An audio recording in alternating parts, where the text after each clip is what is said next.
स्थमात्मानं सर्वभूतानि चात्मनि ईक्षते योगयुक्तात्मा सर्वत्र समदर्शनः यो मां पश्यति सर्वत्र सर्वं च मयि पश्यति तस्याहं न प्रणश्यामि स च मे न प्रणश्यति ॐ शक्तिः शुम्भनिशुम्भदैत्यदलिनी या सिद्धिलक्ष्मीश्वरा या देवी नवकोटिमूर्तिसहिता मां पातु विश्वेश्वरी द्युमेतत्पाद्यं शूराय श्रीमीरायै नमः। ॐ वरदा भयहस्ता च त्रिभुजा गौरदेहिका रक्तपद्मासनस्था च मुकुटोज्ज्वलमण्डिता रक्तकौशेयवसना स्मितवक्त्रा शुभानना नवयौवनसम्पन्ना चार्वङ्गी ललितप्रभा त्राहि मां सर्वलोकेशे संसारसागरा त्राहि मां सर्वपापघ्ने दुःखशोकार्णवा संसारसागरा त्राहि मां सर्वपापघ्ने दुःखशोकार्णवा ॐ भजे भगवती भवदुःखहन्त्री ॐ श्रीराय नमः। ॐ सर्वाय सर्वेश्वराय सर्वपतये सर्वसन्तराय अरविन्दाय नमः अरविन्दाय नमः।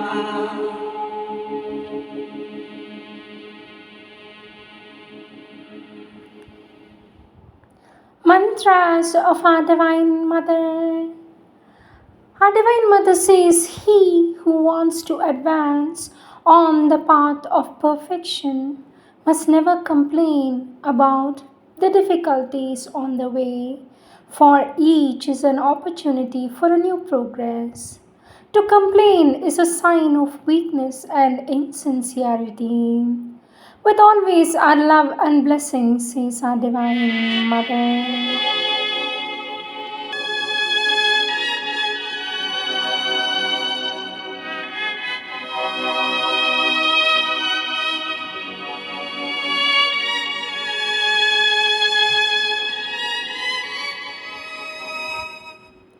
Sri Aurobindo's Savitri, Book 3, the Book of the Divine Mother, Canto 2, the Adoration of the Divine Mother, page 352. There is a zero sign of the Supreme.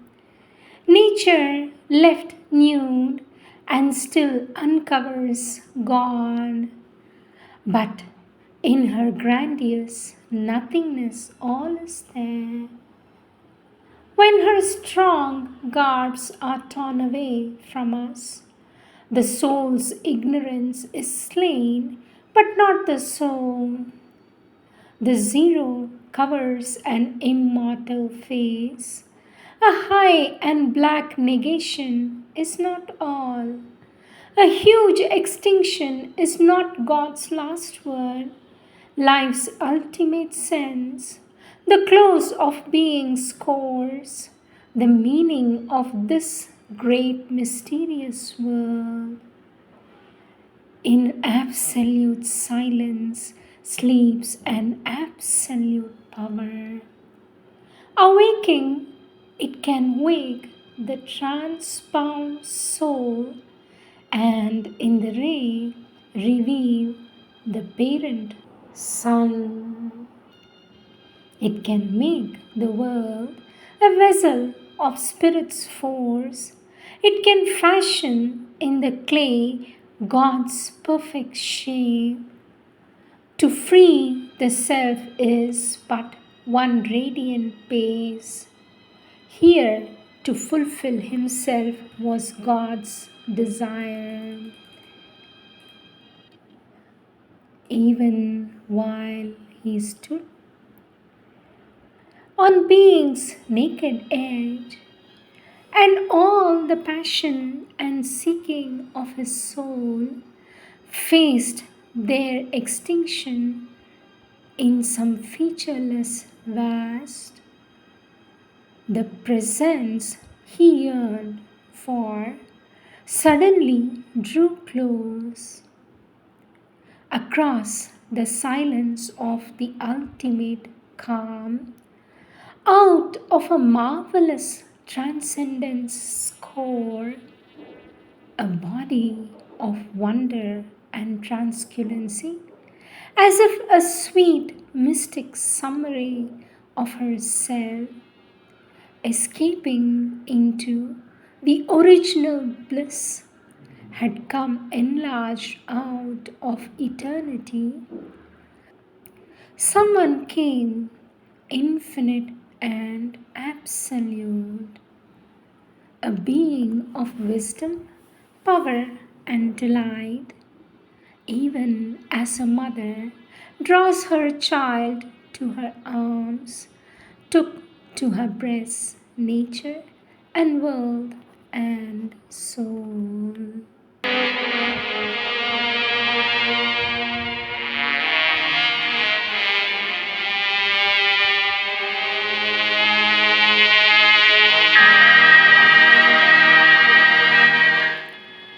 Words of our Lord Sri Aurobindo and our Divine Mother, taken from the compilations of the works of our Lord and our Divine Mother, book on education, topic psychic education and spiritual education, page 13. Our Divine Mother says, so far we have dealt only with the education that can be given to all children born upon earth and which is concerned with purely human faculties. But one need not inevitably stop there. Every human being carries hidden within him the possibility of a greater consciousness which goes beyond the bounds of his present life and enables him to share in a higher and vaster life. Indeed, in all exceptional beings, it is always this consciousness that governs their lives and organizes both the circumstances of their existence and their individual reaction to these circumstances. What the human mental consciousness does not know and cannot do, this consciousness knows and does. It is like a light that shines at the center of the being, radiating through the thick coverings of the external consciousness. Our Divine Mother says some have a vague intimation of its presence. A good many children are under its influence, which shows itself very distinctly at times in their spontaneous actions and even in their words. Unfortunately, says our Divine Mother, since parents most often do not know what it is and do not understand what is happening in their child, their reaction to these phenomena is not a good one, and all their education consists in making the child as unconscious as possible in this domain and concentrating all his attention on external things, thus accustomizing him to think that they are the only ones that matter. It is true, says our Divine Mother, that this concentration on external things is very useful, provided that it is done in the proper way.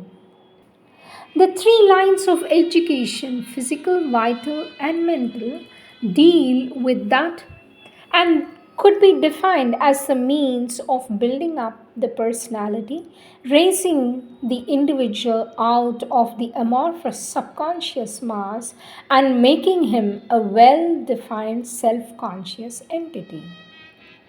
With psychic education, we come to the problem of the true motive of existence, the purpose of life on earth, the discovery to which this life must lead, and the result of that discovery, the consecration of the individual to his eternal principle.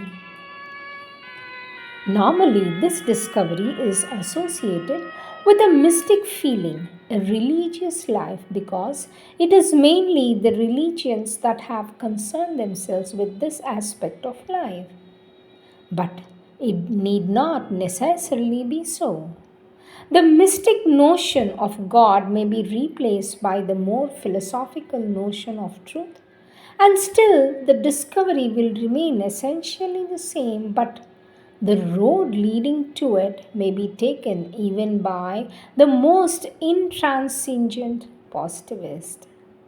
For mental notions and ideas have only a secondary importance in preparing one for the psychic life.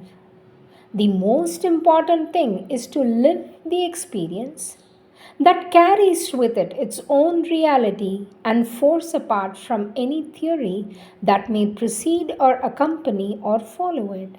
For most often, theories are no more than explanations that one gives to oneself in order to have more or less the illusion of knowledge.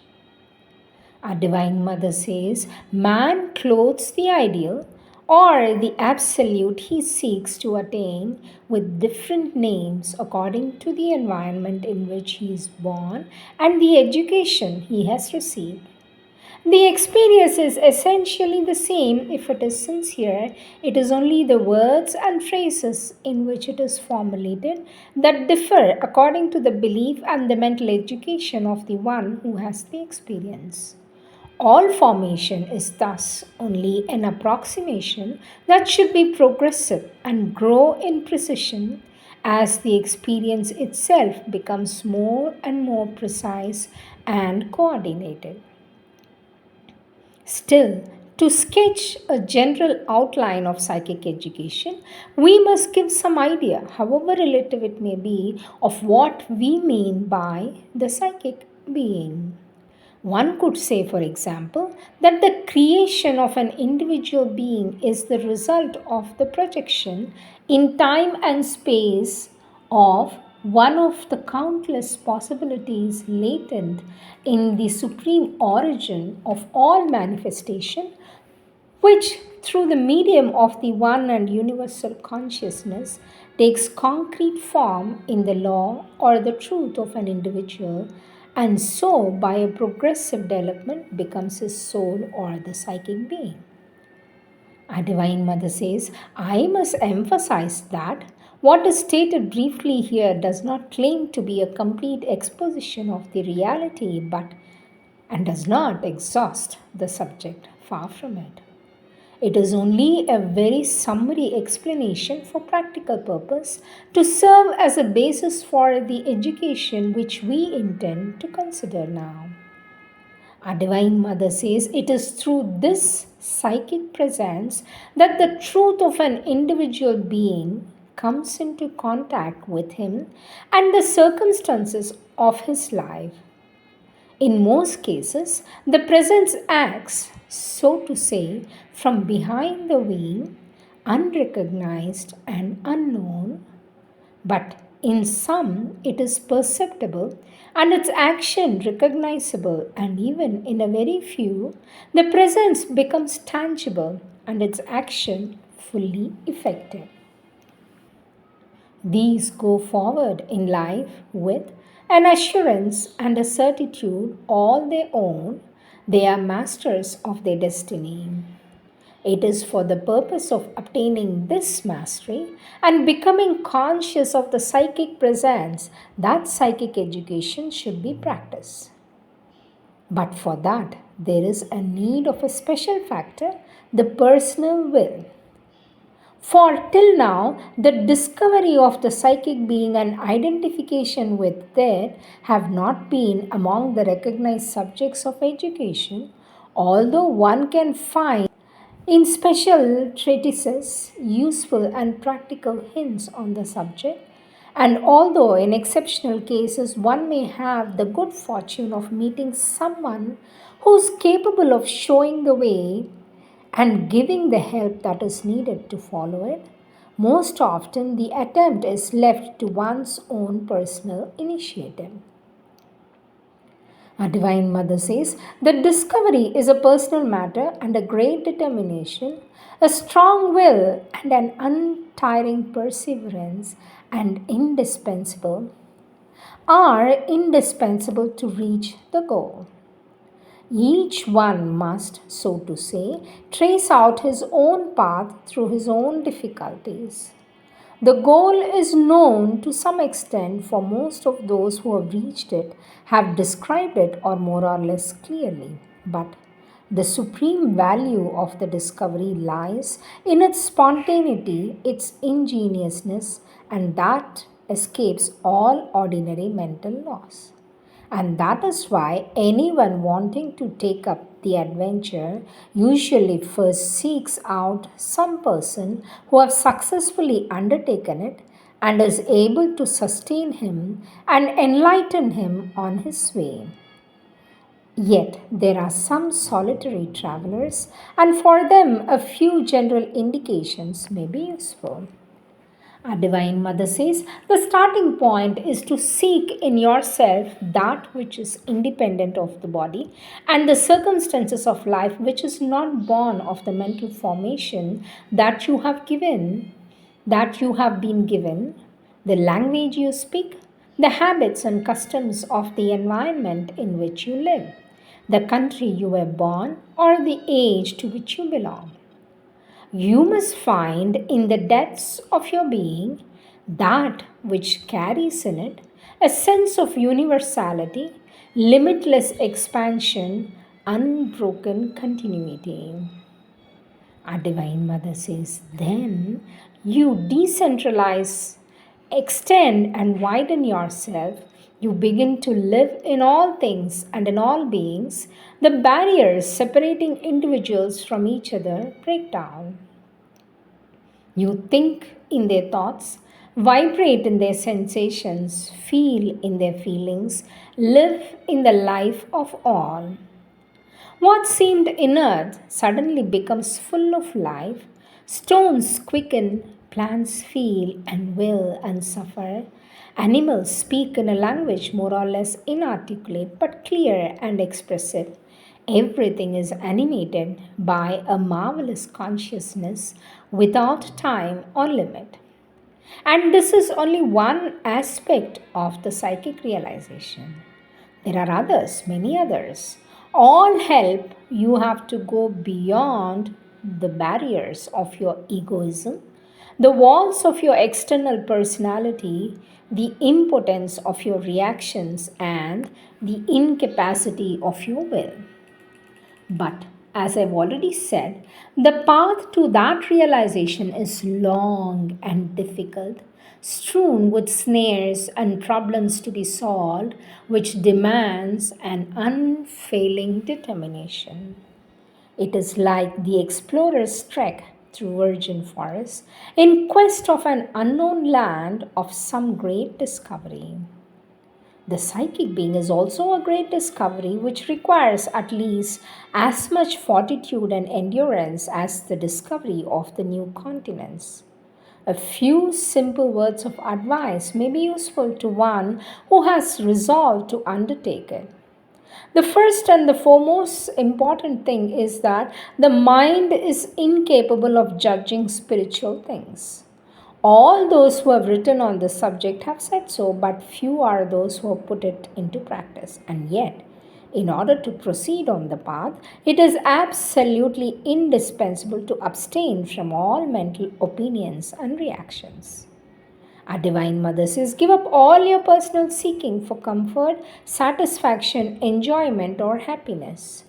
Be only a burning fire for progress. Take whatever comes to you as an aid to your progress and immediately make whatever progress is required. Try to take pleasure in all you do, but never do anything for the sake of pleasure. Never get excited, nervous, or agitated.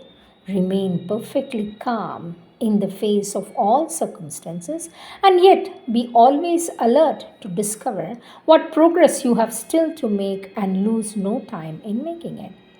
Never take physical happenings at their face value, they are always a clumsy attempt to express something else, the true meaning which escapes our superficial understanding. Never complain of the behavior of anyone unless you have the power to change in his nature what makes him act in this way, and if you have the power, change him instead of complaining. Whatever you do, never forget the goal which you have set before you. There is nothing great or small once you have set out on this great discovery. All things are equally important, and you can either hasten or delay its success. Thus, before you eat, concentrate a few seconds in the aspiration that the food that you are about to eat may bring your body the substance it needs to serve as a solid basis for your effort towards the great discovery and give it the energy for persistence and perseverance in the effort. Before you go to sleep, concentrate in a few seconds that the aspiration that the sleep may restore your fatigued nerves, bring calm and quietness to your brain so that on waking up, you may with renewed vigor begin your journey again on the path of the great discovery. Before you act, concentrate in the will that your action may help or at least in no way hinder your march forward towards the great discovery. When you speak, before the words come out of your mouth, concentrate just long enough to check your words and allow only those that are absolutely necessary to pass, only those that are not in any way harmful to your progress on the path of the great discovery.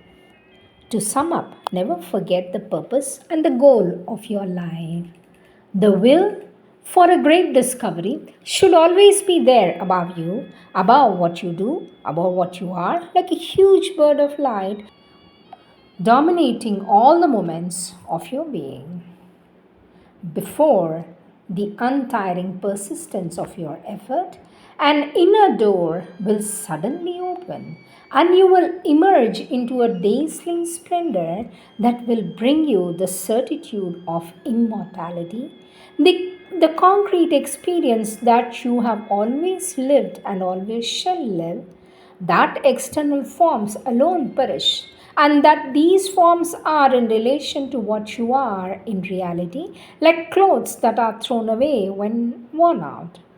Then you will stand erect, freed from all chains, and instead of advancing laboriously under the weight of circumstances imposed upon you by nature, which you have to endure and bear if you did not want to be crushed by them, you will be able to walk on straight and firm, conscious of your destiny, master of your life. And yet, this release from slavery to the flesh, this liberation from all personal attachment is not the supreme fulfillment. There are other steps to climb before you reach the summit, and even these steps can and should be followed by others which will open the doors to the future. The following steps which will form the object what I call spiritual education. But before we enter on this new stage and deal with the question in detail, an explanation is necessary. Why is a distinction made between the psychic education of which we just spoke about and the spiritual education of which we are about to speak now? Because the two are usually confused under the general term of yogic discipline, although the goals they aim at are very different. For one is of a higher realization upon earth, for the other an escape from all earthly manifestation, even from the whole universe, a return to the unmanifest. So one can say that the psychic life is immortal life, endless time, limitless space, ever progressive change, unbroken continuously in the universe of forms. The spiritual consciousness, on the other hand, means to live the infinite and the eternal, to be projected beyond all creation, beyond time and space, to become conscious of your psychic being and live a psychic life. You must abolish all egoism, but to live a spiritual life, you must no longer have an ego. To be continued. ॐ अग्नेः स्तोमं मनामहे सिद्धमद्यादिविस्पृशः देवस्य द्रविणस्य वः